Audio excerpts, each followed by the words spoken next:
Hello, അപ്പോൾ ഇന്ന് നമ്മൾ 5ാം ക്ലാസ്സിൻ്റെ ക്രിസ്മസ് എക്സാമിൻ്റെ കുറച്ച് മോഡൽ ക്വസ്റ്റ്യൻസ് ആണ് നോക്കുന്നത്. ഇത് കഴിഞ്ഞ വർഷത്തെ ക്വസ്റ്റ്യൻ പേപ്പറാണ് കേട്ടോ. ഇതാണ് ഇന്ന് നമ്മൾ സോൾവ് ചെയ്യുന്നത്. ആദ്യത്തെ ആക്ടിവിറ്റി നോക്കാം. In the figure a large square is divided into 8 equal parts. What part of the large square is shaded? അപ്പം നമുക്ക് ഇങ്ങനെ ഒരു ക്വസ്റ്റ്യൻ തന്നിട്ട് ഒരു പോർഷൻ ഇങ്ങനെ ഷെയ്ഡ് ചെയ്ത് തന്നിട്ടുണ്ടെങ്കിൽ നമ്മൾ അതിൻ്റെ ആൻസർ എങ്ങനെയാണ് കണ്ടുപിടിക്കേണ്ടത്? നമ്മൾ ആദ്യം തന്നെ അത് എത്ര പോർഷൻ ഉണ്ടെന്ന് ഒന്ന് എണ്ണി നോക്കാം. 1 2 3 4 5 6 7 8 അല്ലേ? ഈ 8ൽ ഒരു സ്ക്വയർ മാത്രം, ഒരു പോർഷൻ മാത്രമാണ് ഇവിടെ ഷെയ്ഡ് ചെയ്തിട്ടുള്ളത് അല്ലേ? അപ്പം നമ്മൾ എന്ത് ചെയ്യണം? 1/8 8 പോർഷൻ ഉണ്ട് അല്ലേ? 8 പോർഷനിൽ ഒരു പോർഷൻ മാത്രമാണ് ഷെയ്ഡ് ചെയ്തിട്ടുള്ളത്. അപ്പോൾ അതിൻ്റെ ആൻസർ എന്താണ്? 1/8 കേട്ടോ. എ ക്വസ്റ്റ്യൻ്റെ answer. What part of the largest square is shaded? 1/8. Okay ആണല്ലോ. ഇനി അടുത്ത ക്വസ്റ്റ്യൻ നോക്കാം. Draw a square of side 4 centimetres and divided into 16 equal parts. അത് നമ്മൾ എന്താ ചെയ്യേണ്ടത്? നമ്മൾ 4 സെൻറ്റിമീറ്ററുള്ള ഒരു സ്ക്വയർ വരയ്ക്കുക. 4 സെൻറ്റിമീറ്റർ ഇവിടെ അളന്നെടുക്കുക. ഈ സൈഡും ഇതാ 4 സൈഡും 4 സെൻറ്റിമീറ്ററിൽ ഒരു സ്ക്വയർ വരയ്ക്കുന്നു. എന്നിട്ട് അതിനെ നമ്മൾ എന്താ ചെയ്യേണ്ടത്? വീണ്ടും ഇതാ ഇങ്ങനെ വരയ്ക്കുക. ഓക്കെ, അപ്പോഴാണ് നമുക്ക് 16 സ്ക്വയേഴ്സ് കിട്ടുന്നത് അല്ലേ? Equal parts. 16 ഈക്വൽ പാർട്സ് ഇപ്പോൾ കിട്ടിയില്ലേ? നമ്മളെന്താ ചെയ്തത്? ആദ്യം തന്നെ ഒരു 4 സെൻറ്റിമീറ്ററുള്ള ഒരു സ്ക്വയർ വരയ്ക്കുന്നു. ഇത് ചുറ്റും 4 സെൻറ്റിമീറ്റർ ആണ്. എന്നിട്ട് എന്താണ് ചെയ്യുന്നത്? ഡിവൈഡഡ് ഇൻ ടു 16 ഈക്വൽ പാർട്ടായിട്ട് ഡിവൈഡ് ചെയ്യണമെന്നുണ്ടെങ്കിൽ ആദ്യം നമ്മളിങ്ങനെ ഒരു വര വരച്ചു കൊടുക്കുന്നു അല്ലേ? 1 2 3 and 4. Then 1 2 3 and 4. ഇപ്പം നമുക്ക് 16 പോർഷൻ കിട്ടിയില്ലേ? 16 ഈക്വൽ പാർട്സ്. അപ്പോൾ ഓരോന്നും ഓരോ സെൻറ്റിമീറ്റർ ആയിരിക്കും അല്ലേ? ഇനി അടുത്ത ക്വസ്റ്റ്യൻ നോക്കൂ. Shade 1/2 of the square you have drone. അപ്പം നമ്മൾ ഈ വരച്ചിട്ടുള്ള സ്ക്വയറിൽ 1/2 പോർഷൻ നമ്മളോട് എന്ത് ചെയ്യാനാണ് പറഞ്ഞത്? ഷെയ്ഡ് ചെയ്യാൻ. അപ്പോൾ അതിൻ്റെ 1/2 എങ്ങനെയാണ് കാണുക? നമുക്കിത് 16 കോളം ഉണ്ട് അല്ലേ? അപ്പോൾ 16 × 1/2 അത് എത്രയാണെന്ന് കണ്ടുപിടിക്കണം. എത്രയാണ്? 16. ഇവിടെ 2 ആണ്. ഇപ്പോൾ ഇവിടെ 8 അല്ലേ? 8 × 2 ആണ് 16. അപ്പം 8 നമുക്ക് ആൻസർ കിട്ടും. എന്നിട്ട് നമ്മളിതിൽ 8 കോളം എന്ത് ചെയ്യണം? ഷെയ്ഡ് ചെയ്യണം. ഓക്കെ ആണല്ലോ. 5 6 7 and 8 ഇത്രയും ഭാഗം ഷെയ്ഡ് ചെയ്തിട്ടുണ്ടെങ്കിൽ അത് നമ്മളെ സി ക്വസ്റ്റ്യൻ്റെ ആൻസറായി. ഓക്കെ ആണല്ലോ. സെറ്റല്ലേ? അപ്പോൾ ഇതിൻ്റെ പോർഷൻ കണ്ടുപിടിച്ചത് മനസ്സിലായില്ലേ? 1/2 കണ്ടുപിടിക്കുക എങ്ങനെയാണെന്നുള്ളത് മനസ്സിലായില്ലേ? നമ്മൾ 16 × 1/2 എന്നിടുക. എന്നിട്ട് നമ്മളത് ഡിവൈഡ് ചെയ്യുക അല്ലേ? യെസ്. അപ്പം നമുക്ക് 8 ആൻസർ കിട്ടും. എന്നിട്ട് 8 സ്ക്വയർ നമ്മൾ എന്ത് ചെയ്യണം? ഷെയ്ഡ് ചെയ്യണം. ഓക്കെ, ഇത് ഫുള്ളായിട്ട് നിങ്ങൾ ഷെയ്ഡ് ചെയ്ത് വെക്കണം കേട്ടോ. അപ്പോൾ നമുക്ക് അതിൻ്റെ ആൻസറും കിട്ടി. സിമ്പിൾ അല്ലേ? യെസ്. ഇനി അടുത്ത ക്വസ്റ്റ്യൻ നോക്കാം. Which of the following is not equal to 3/4? ഈ 3/4ന് ഈക്വൽ അല്ലാത്ത ഒരു ഓപ്ഷൻ ഇവിടെ കൊടുത്തിട്ടുണ്ട്. അത് ഏതാണെന്നാണ് നമ്മൾ കണ്ടുപിടിക്കേണ്ടത്. അപ്പം നമ്മൾ എന്ത് ചെയ്യണം? ഇതിൻ്റെയൊക്കെ ഗ്രേറ്റസ്റ്റ് കോമൺ ഡിവൈസർ വെച്ചിട്ട് ഇതൊന്ന് എന്ത് ചെയ്യണം? ഡിവൈഡ് ചെയ്ത് കൊണ്ടുവരണം. അപ്പോൾ 12/16. നമുക്ക് ആദ്യം 12/16 ചെയ്യുമ്പം എത്ര കിട്ടും? നമ്മൾ 4 വെച്ചിട്ടാണ് ചെയ്യുന്നത്. അപ്പം 3/4 കിട്ടും അല്ലേ? എത്രയാണ്? 3 4 12 അല്ലേ? യെസ്. 3 × 4 ഈസ് ഈക്വൽ ടു 3 × 4 ആണ് 12 അല്ലേ? ഇപ്പോൾ ഇവിടെയോ 4 × 4 എത്രയാ? 16 അല്ലേ? അപ്പോൾ നമുക്ക് ഇവിടുത്തെ ആൻസർ 3/4 ഇതിനോട് മാച്ച് ചെയ്യുന്നുണ്ട് അല്ലേ? അപ്പോൾ അതുപോലെ നമ്മളെല്ലാം കണ്ടുപിടിക്കണം. അപ്പം 12ൻ്റെത് കിട്ടി. ഇനി 6/8ൻ്റെത് വരുമ്പോൾ അതും 3/4 ആണ് വരുന്നത് അല്ലേ? യെസ്. അത് നമ്മൾ എന്ത് വെച്ചിട്ടാണ് ചെയ്യുന്നത്? 4 വെച്ചിട്ട് ചെയ്യാൻ പറ്റുമോ? ഇല്ല. അപ്പം നമ്മൾ എന്ത് വെച്ച് ചെയ്യും? നമ്മൾ 2 വെച്ചിട്ട് ചെയ്യും.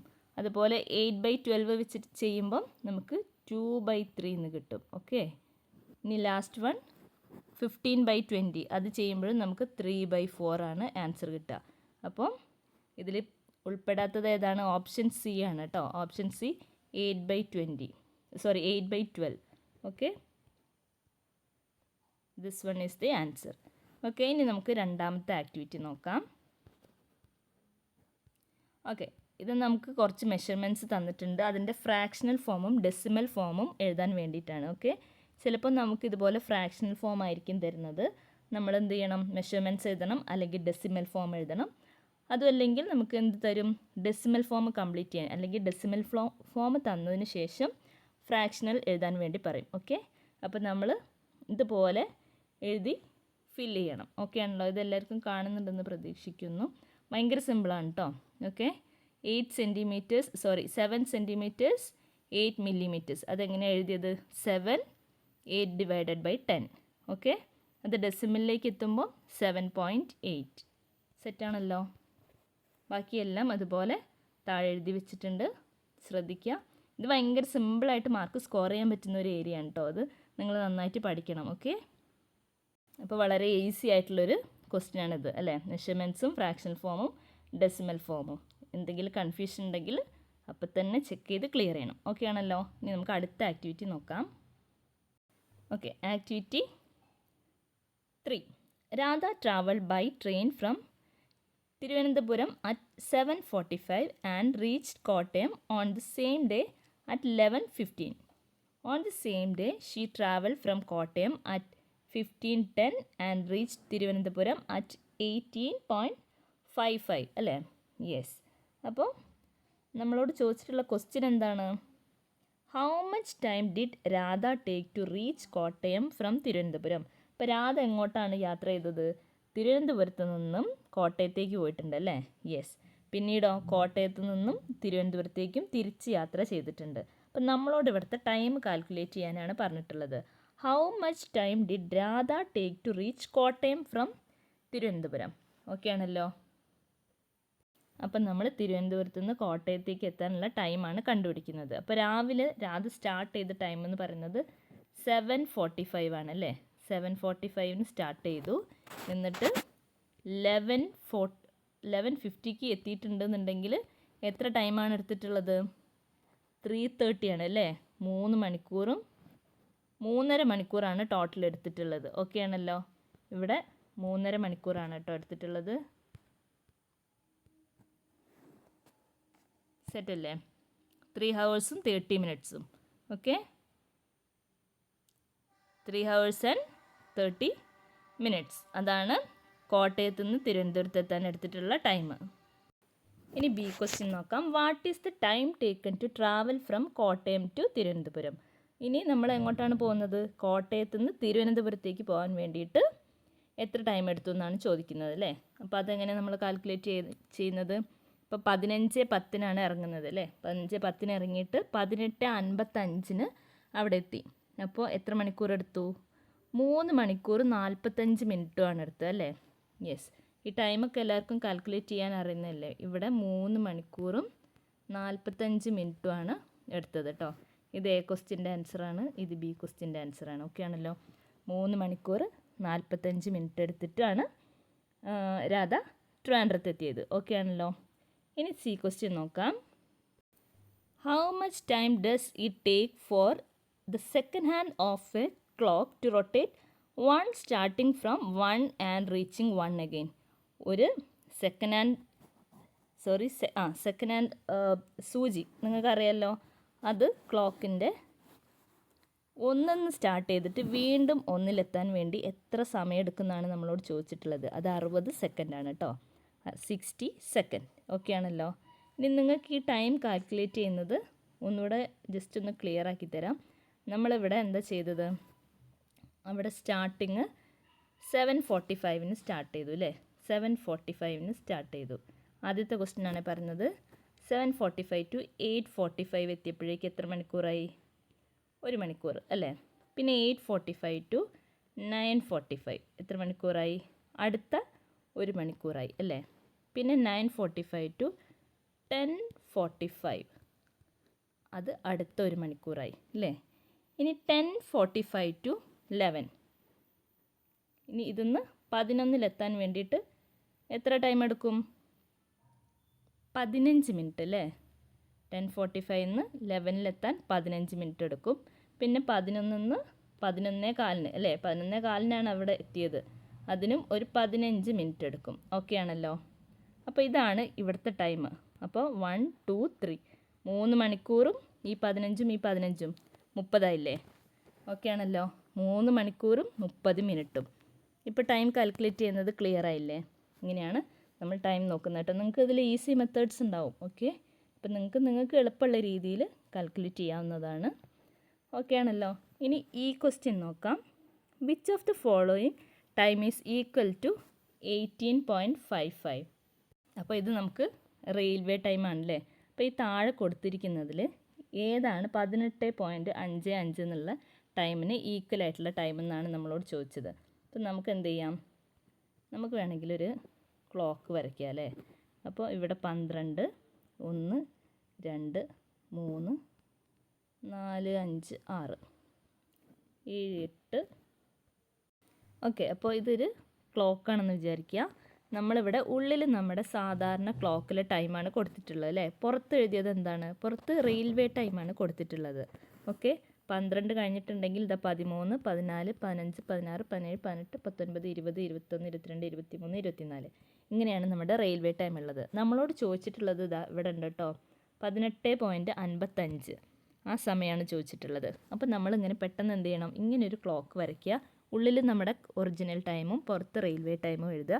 എന്നിട്ട് 18 വരുന്നത് ഏത് സംഖ്യയുടെ നേരെയാണ് നോക്കുക. ഇവിടെ നോക്കാം, ഇവിടെ ഇങ്ങനെ നോക്കുമ്പോൾ ഇതാ 18 വരുന്നത് 6ൻ്റെ അടുത്താണല്ലേ. 6ൻ്റെ അടുത്ത് എത്തുമ്പോഴാണ് 18 വരുന്നത്. നമ്മുടെ ഓപ്ഷനിലുണ്ടോയെന്ന് നോക്കുക. ഓക്കെ, അപ്പോൾ ഇവിടെ അത് ഉണ്ട് അല്ലേ, 6:55. ഓക്കെ ആണല്ലോ, 6:55 ഇവിടെ ഓപ്ഷനിലുള്ളത്. അപ്പം നമ്മൾ എന്ത് ചെയ്യണം, അത് ടിക്ക് ചെയ്യണം. അതാണ് നമ്മുടെ ആൻസർ. സെറ്റാണല്ലോ.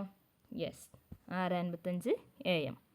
ഓക്കെ, ഇവിടെ AM അല്ല കേട്ടോ വരുന്നത്, PM ആണ് വരുന്നത്. ഓക്കെ, PM വരുമ്പോഴാണ് നമ്മൾ എന്ത് ചെയ്യുന്നത്, 18 എന്നൊക്കെ പറയുന്നത് അല്ലേ.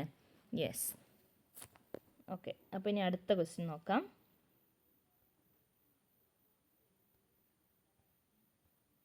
അടുത്ത ക്വസ്റ്റ്യൻ വളരെ സിമ്പിളാണ് കേട്ടോ. If 3 kilograms of sugar is filled equally in 4 packets, how many kilograms will 1 packet contain?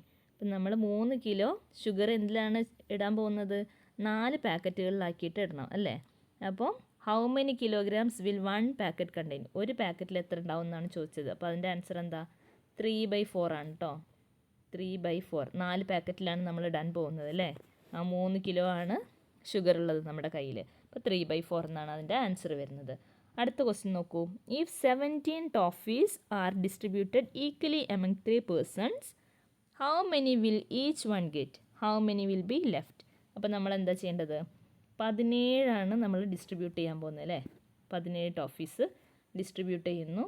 അപ്പോൾ അതെങ്ങനെയാണ്, 3 ആളുകളിൽ അല്ലേ, 3 ആൾക്കാർക്കാണ് നമ്മൾ ഡിസ്ട്രിബ്യൂട്ട് ചെയ്യാൻ പോകുന്നത്. ഓക്കെ ആണല്ലോ. അപ്പോൾ നമുക്ക് 5 വെച്ച് ചെയ്യുമ്പോൾ ഓക്കെ വൺസ് മോർ. അപ്പോൾ നമ്മൾ 17 ടോഫീസ് 3 പേർക്കാണ് കൊടുക്കാൻ പോകുന്നത് അല്ലേ. 3 പേർക്ക് ഡിസ്ട്രിബ്യൂട്ട് ചെയ്യുമ്പോൾ എങ്ങനെ വരും, 17 ഡിവൈഡഡ് ബൈ 3. നമുക്കിവിടെ 5 ചെയ്യുമ്പോൾ 3 5 15 വരും അല്ലേ. യെസ്, റിമൈൻ 2 നമുക്ക് റിമൈൻഡർ വരും അല്ലേ. അപ്പോൾ നമുക്ക് എങ്ങനെ കൊടുക്കാം, അത് how many will be left. അതുപോലെ തന്നെ how many will each one get. ഓരോരുത്തർക്കും 5 എണ്ണം വീതം കിട്ടും അല്ലേ. ബാക്കി എത്ര ഉണ്ടാവും, 2 എണ്ണം ബാലൻസ് ഉണ്ടാവും. നമുക്ക് ഇങ്ങനെ ചെയ്താൽ മതി അല്ലേ. ഇത് സിമ്പിളല്ലേ, വളരെ സിമ്പിളായിട്ടുള്ളൊരു ക്വസ്റ്റ്യൻ ആണല്ലോ ഇത്. If 17 toffees R distributed equally among 3 persons. അപ്പം നമ്മൾ എന്ത് ചെയ്യണം, ഇതുപോലെ കണ്ടുപിടിക്കണം. എളുപ്പമാണല്ലോ. യെസ്. ഇനി അടുത്ത ക്വസ്റ്റ്യൻ നോക്കാം. 7 kilograms of sugar is filled in 4 identical packets. How many kilograms of sugar is in 1 packet? Write this quantity of sugar in natural number and fraction together. അപ്പോൾ അത് 7/4 കിലോഗ്രാം എന്ന് നമുക്ക് എഴുതാം. ഫ്രാക്ഷനിലാകുമ്പോൾ 1 3/4 കിലോഗ്രാം. ഓക്കെ ആണല്ലോ. Yes. ഇനി നമുക്ക് അടുത്ത ക്വസ്റ്റ്യൻ നോക്കാം. ഓക്കെ, ഇവിടുത്തെ എ ക്വസ്റ്റ്യൻ നോക്കൂ. What would be the remainders when a number is divided by 4? അപ്പോൾ ഒരു നമ്പറിനെ നമ്മൾ 4 വെച്ച് ഡിവൈഡ് ചെയ്യുമ്പോൾ എന്താണ് വരുന്നത്, 1 2 3 0 1 2 3 ആണ് വരിക കേട്ടോ. ഓക്കെ ആണല്ലോ. അതിൻ്റെ ഡിവൈസറിനേക്കാളും കുറവായിരിക്കും അതിൻ്റെ റിമൈൻഡർ വരിക. ഓക്കെ ആണല്ലോ. നമ്മൾ 4 വെച്ചിട്ട് ഡിവൈഡ് ചെയ്യുമ്പോൾ ആ ഡിവൈസറിനേക്കാളും ചെറിയ നമ്പറായിരിക്കും അതിൻ്റെ റിമൈൻഡേഴ്സ് വരിക. അപ്പോൾ 0, 1, 2, 3 വരാനാണ് ചാൻസ്. ഓക്കെ, നെക്സ്റ്റ് ക്വസ്റ്റ്യൻ നോക്കാം. What is the reminder when the number is when the numbers in the sequence 5, 10, 15, 20 are divided by 5? അങ്ങനെ വരുമ്പോൾ എന്താണ് അതിൻ്റെ ആൻസർ? 0 ആണല്ലേ? യെസ്. അപ്പോൾ ഇതൊക്കെ നമ്മൾ ഡിവൈഡ് ചെയ്യുമ്പം 5 വെച്ച് ഡിവൈഡ് ചെയ്യുമ്പോൾ എന്താണ്? 0 ആണ് ആൻസർ. സിമ്പിൾ ക്വസ്റ്റ്യൻ ആണല്ലേ? Yes. What is the reminder when the numbers in the sequence 5, 10, 15, 20 are divided by 5? 5നെ 5 ആയിട്ട് ഡിവൈഡ് ചെയ്യുമ്പോൾ നമുക്ക് 0 ആണ് കിട്ടുക അല്ലേ? യെസ്. അതുപോലെ തന്നെയാണ് ബാക്കിയെല്ലാം. ഇപ്പോൾ 10നെയാണ് നമ്മൾ ചെയ്യുന്നതെന്നുണ്ടെങ്കിലോ 10 നമ്മൾ 5 വെച്ച് ചെയ്യുന്നു, 2 വരും, 10 റിമൈൻഡർ 0 വരും അല്ലേ? ഇനി 15നെയാണ് ചെയ്യുന്നതെന്നുണ്ടെങ്കിലോ 15നെയും 5 വെച്ച് ചെയ്യും, 3 വെക്കുമ്പം 15, 0. സിമ്പിൾ അല്ലേ? ഓക്കെ ആണല്ലോ. ഇനി അടുത്ത ക്വസ്റ്റ്യൻ നോക്കാം. Write a number sequence that has a remainder 1 when divided by 5. 5 വെച്ച് നമ്മൾ ഡിവൈഡ് ചെയ്യുമ്പം റിമൈൻഡർ 1 വരുന്ന സംഖ്യകളുടെ ഒരു സീക്വൻസ് എഴുതാൻ വേണ്ടിയിട്ടാണ് പറഞ്ഞിട്ടുള്ളത്. ഓക്കെ, അപ്പം നമുക്ക് 6, 11, 16, 21 അങ്ങനെ എഴുതാം അല്ലേ? 6 ആകുമ്പോൾ നമുക്കൊന്ന് നോക്കാം. 6 വെച്ച് ചെയ്യുമ്പം 5 വെച്ച് നമ്മൾ ഡിവൈഡ് ചെയ്യാണ്. 1, 5 ആർ 5, റിമൈൻഡർ 1 വന്നു അല്ലേ? ഇനി 11 ആണെന്നുണ്ടെങ്കിലോ മുകളിൽ 2 വരും, 10 വന്നു. 16 വെച്ച് ചെയ്യുമ്പോഴോ 16, 5, 15, 1 വന്നു അല്ലേ? യെസ്. അപ്പോൾ സീക്വൻസ് ഇതേ ഇവിടെ കൊടുത്തിട്ടുണ്ട്. 6, 11, 16 ആൻഡ് 21. ഓക്കെ ആണല്ലോ. ഇനി നമുക്ക് അടുത്ത ആക്ടിവിറ്റി നോക്കാം. അടുത്ത ആക്ടിവിറ്റി അല്ല, ഇതിൻ്റെ ഡി ക്വസ്റ്റ്യൻ നോക്കാം. Write a number sequence that has a remainder 2 when divided by 3. 3 വെച്ച് നമ്മൾ ഡിവൈഡ് ചെയ്യുമ്പോൾ റിമൈൻഡർ എന്ത് വരണം? 2 വരണം അല്ലേ? അപ്പോൾ അതെ 5നെയാണ് നമ്മൾ ചെയ്യുന്നതെന്നുണ്ടെങ്കിൽ നോക്കൂ, 5നെ നമ്മൾ 3 വെച്ച് ഡിവൈഡ് ചെയ്യാണ് അല്ലേ? റിമൈൻഡർ എത്ര വന്നു? 2 വന്നില്ലേ? യെസ്. ഇനി ഇവിടെ 8ന് ചെയ്യുകയാണെന്നുണ്ടെങ്കിലോ ഇതാണ് കേട്ടോ ഞാൻ ചെയ്തുകൊണ്ടിരിക്കുന്നത്, 3 വെച്ച് ചെയ്യാണ്. ഇപ്പം നമുക്കിവിടെ 6 വരും അല്ലേ? റിമൈൻഡർ 2 വന്നില്ലേ? യെസ്. അങ്ങനെ 11നെ വെച്ച് ചെയ്യുമ്പോഴോ അപ്പോഴും നമുക്ക് റിമൈൻഡർ 2 വരും അല്ലേ?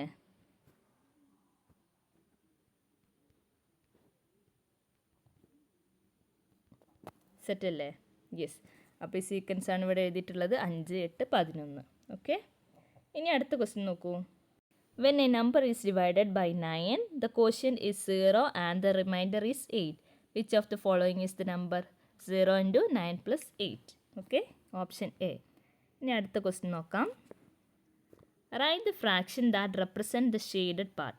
ഈ ഷെയ്ഡ് ചെയ്ത പാർട്ടിനെ റെപ്രസെൻ്റ് ചെയ്യുന്ന ഒരു ഫ്രാക്ഷൻ നമ്മളോട് എഴുതാൻ വേണ്ടിയിട്ടാണ് പറഞ്ഞത്. ആദ്യത്തേത് ഫുള്ളായിട്ട് അവർ ഷെയ്ഡ് ചെയ്തിട്ടുണ്ട് അല്ലേ? അങ്ങനെ വരുമ്പോൾ നമ്മൾ എന്താ എഴുതേണ്ടത്? അതിൻ്റെ ഫ്രാക്ഷൻ പാർട്ട് എന്താ എഴുതേണ്ടത്? നമ്മൾ 1 ആണ് എഴുതേണ്ടത്. സെക്കൻഡ് പോർഷൻ നോക്കൂ, ഒരു സർക്കിൾ ഉണ്ട്, അതിന് 4 ഭാഗമാക്കിയിട്ടുണ്ട് അല്ലേ? 4 ഭാഗമാക്കിയതിൽ ഒരു ഭാഗമാണ് ഷെയ്ഡ് ചെയ്തിട്ടുള്ളത്. അപ്പം നമ്മൾ 1/4 എന്ന് എഴുതും. സിമ്പിൾ അല്ലേ? വെരി സിമ്പിൾ അല്ലേ? അടുത്ത ക്വസ്റ്റ്യൻ നോക്കൂ. In which rectangle below is 1/3 part shaded. അപ്പോൾ 1/3 ഷെയ്ഡ് ചെയ്തിട്ടുള്ളത് ഏതാണെന്ന് നോക്കാം. അപ്പോൾ 1 നമുക്ക് ഇവിടെ കാണാം, 1, 2, 3, 3ൽ ഒരു ഭാഗം ഷെയ്ഡ് ചെയ്തിട്ടുള്ളത് ഓപ്ഷൻ എ ആണ് കേട്ടോ. ഓക്കെ ആണല്ലോ. 3ൽ ഒരു ഭാഗം ഷെയ്ഡ് ചെയ്തിട്ടുള്ളതാണ് ചോദിച്ചിട്ടുള്ളത്. ഇത് മുകളിൽ കൊടുത്തിട്ടുണ്ട് 1/3 പാർട്ട് ഷെയ്ഡഡ്. ഓക്കെ ആണല്ലോ. Option A. ബി നോക്കൂ, ബി ഒരുപാട് പോർഷൻ ഡിവൈഡ് ചെയ്തിട്ടുണ്ട്. സിയും ഡിയും എല്ലാം ഒരുപാട് പോർഷൻ ഡിവൈഡ് ചെയ്തിട്ടുണ്ട് അല്ലേ? യെസ്. അപ്പോൾ ഓപ്ഷൻ എ ആണ് answer. In which rectangle below is 1/3 part shaded. Okay ആണല്ലോ. ഇനി നമുക്ക് അടുത്ത ക്വസ്റ്റ്യൻ നോക്കാം. ഇത് കലണ്ടർ കണക്കാണ്. അപ്പോൾ ഇത് വേണമെങ്കിൽ ഞാൻ അടുത്തൊരു വീഡിയോയിൽ സിമ്പിളായിട്ട് ഇത് മാത്രം ഉൾക്കൊള്ളിച്ചിട്ടുള്ള ഒരു വീഡിയോ ചെയ്യാം. അപ്പോൾ ഇവിടെ നോക്കാം. There are 4 Sundays and 5 Saturdays in the December of a year. Which day is the 31st of December? ഇത് സാറ്റർഡേ ആയിരിക്കും കേട്ടോ. സാറ്റർഡേ ഞാനിവിടെ ആൻസർ എഴുതിയിട്ടുണ്ട്. ബി ക്വസ്റ്റ്യൻ നോക്കാം. Which day is the 1st December? Thursday ആണ്. Which are the days in December those who comes 5 times? Thursday വരും, Friday വരും, Saturday വരും. Okay. Which of the following is not a leap year? അത് 2018 ആണ്. Leap year എങ്ങനെ കണ്ടുപിടിക്കേണ്ടത് നിങ്ങൾക്ക് അറിയില്ലേ? നമ്മുടെ ഇയർ തന്നിട്ടുള്ള ഇയർ എഴുതുക, 4 വെച്ചിട്ട് അത് ഡിവൈഡ് ചെയ്യുക. അപ്പോൾ നമുക്ക് റിമൈൻഡർ 0 ആണെന്നുണ്ടെങ്കിൽ എന്താണ്, അത് ലീപ്പ് ഇയർ അല്ല. ഓക്കെ, റിമൈൻഡർ വന്നിട്ടുണ്ടെങ്കിൽ അത് ലീപ്പ് ഇയർ ആണ്. ശരിയല്ലേ? ഇപ്പോൾ ഇവിടെ നോക്കൂ, നമുക്കിവിടെ 500 ഇട്ട് ചെയ്യുകയാണെന്നുണ്ടെങ്കിൽ കുറച്ചുകൂടി താഴത്തേക്ക് എഴുതാം. ഓക്കെ, അപ്പോൾ 2000 ആണ് നമ്മൾ നോക്കുന്നതെന്ന് വിചാരിക്കാം. 2000 ഇൻറ്റു 4 ഡിവൈഡഡ് ബൈ 4 ആണെന്നുണ്ടെങ്കിൽ 5000 അല്ല 500 വെച്ച് ചെയ്യുമ്പോൾ ഇവിടെ നമുക്ക് സെയിം വരും. റിമൈൻഡർ 0 ആണ് വരിക അല്ലേ? അതിന് 2020 ആണെന്നുണ്ടെങ്കിലും അങ്ങനെ തന്നെയാണ് വരിക, 0 ആണ് വരിക അല്ലേ?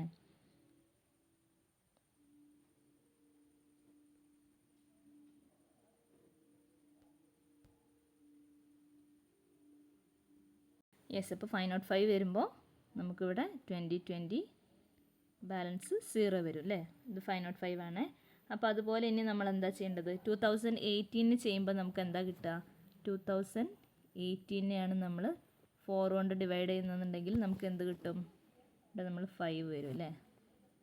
20. പിന്നീടോ? ഓക്കെ, അപ്പോൾ ഇവിടെ നോക്കൂ, ഇത് സിമ്പിളായിട്ട് ചെയ്തതാണ് കേട്ടോ. 2018നെ നമ്മൾ 4 വെച്ച് ഡിവൈഡ് ചെയ്യുമ്പോൾ നമുക്ക് റിമൈൻഡർ വരും. ഓക്കെ ആണല്ലോ? അപ്പോൾ which of the following is not a leap year എന്ന് വെച്ചിട്ടുണ്ടെങ്കിൽ 2018 ആണ്. ബാക്കിയെല്ലാം ഡിവൈഡ് ചെയ്യുമ്പോൾ നമുക്ക് റിമൈൻഡർ വരില്ല, 0 ആയിരിക്കും റിമൈൻഡർ. ഓക്കെ, 2018 ചെയ്യുമ്പോൾ നമുക്ക് 4 വെച്ചിട്ടാണ് കേട്ടോ ഡിവൈഡ് ചെയ്യേണ്ടത് എല്ലാത്തിനെയും. അപ്പോൾ നമുക്കിവിടെ റിമൈൻഡർ വരും. അപ്പോൾ ഓപ്ഷൻ സി ആണ് ഇതിൻ്റെ ആൻസർ. അപ്പം വളരെ സിമ്പിളായിട്ടുള്ളൊരു ക്വസ്റ്റ്യൻ പേപ്പർ ആയിരുന്നു കഴിഞ്ഞ വർഷം ക്രിസ്മസ് എക്സാമിന് ഉണ്ടായിരുന്നത്. ഇത്തവണയും അതുപോലെ തന്നെ സിമ്പിൾ തന്നെ ആയിരിക്കും. All the very best.